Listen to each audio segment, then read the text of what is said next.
Shalom, shalom. Nous vous souhaitons la bienvenue à cette ère de la gloire révélée. Notre thème aujourd'hui est à quoi tu regardes.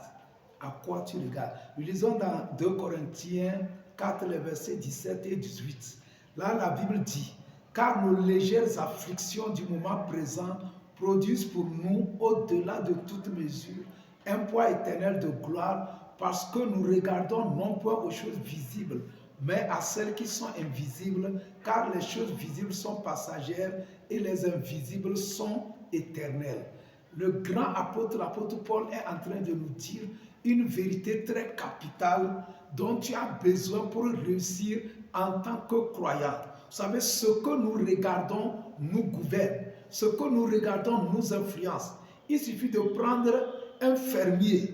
Dans une ferme où il y a une petite fille, dans une ferme, tu amènes dans une grande ville, dans un quartier résidentiel. Ce qu'elle va voir, l'habillement des gens, le comportement, ça va l'affecter. Et en quelque temps, vous allez voir qu'elle va aussi commencer par s'habiller, par se comporter comme ce qu'elle voit autour d'elle. Donc ce que nous voyons nous influence puissamment. Dieu a dit à Abraham dans Genèse 13, le verset 14, de lever ses yeux vers le nord, vers le sud, l'est, l'ouest, et de regarder tout ce qu'il voit, ça l'appartient. Donc nous possédons ce que nous voyons.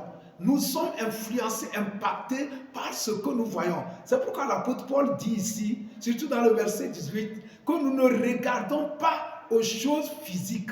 Car les choses physiques sont passagères. Les choses physiques, c'est quoi? C'est les choses naturelles. C'est ce que ta poche te dit. C'est ce que ton corps te dit. C'est ce que tu sens. Vous comprenez? Mais ces choses sont passagères. Elles sont sujets à la fluctuation. Ça change.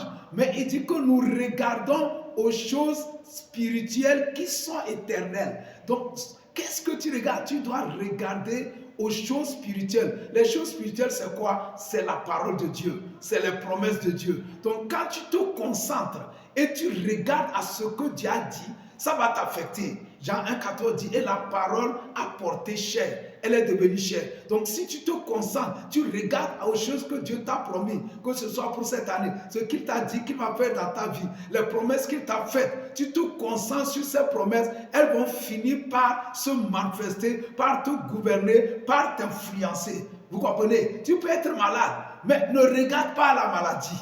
Si tu te concentres sur la maladie, tu vas mourir très bientôt. Elle va s'aggraver. Mais lorsque tu es malade, cherche à savoir qu'est-ce que Dieu a dit concernant la santé. Et tu vois dans la Bible, tu vas voir que la Bible dit qu'il a pris tes maladies.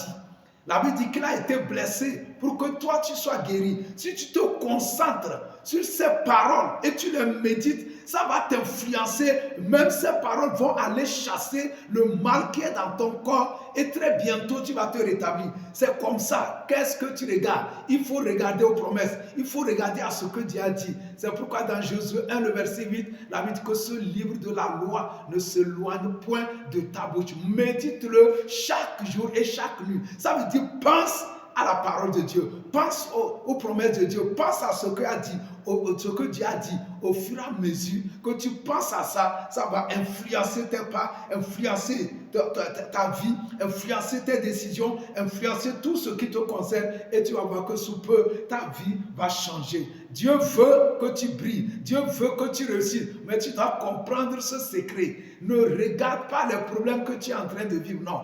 Va au-delà des problèmes. Si tu es pauvre et tu dis pour moi, est-ce que tu es né pour être pauvre? Non. La Bible dit que Jésus s'est fait pauvre. Ça veut dire quoi? Commence par méditer sur la richesse. Étudie sur la richesse. Pense à la richesse. Commence par voir la richesse. C'est fini. Ça va influencer ta vie.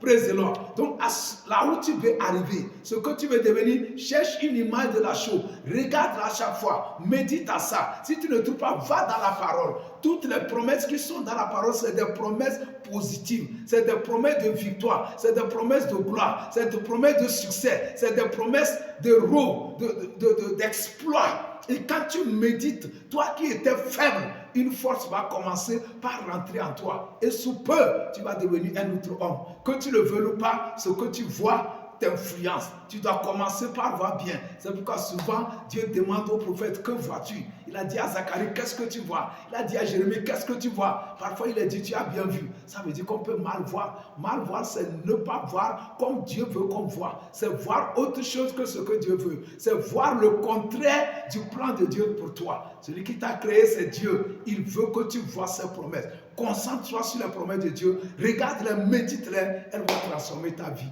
Que le Seigneur te bénisse. Nous t'aimons, nous prions pour toi. Au nom de Jésus. Amen, amen, amen.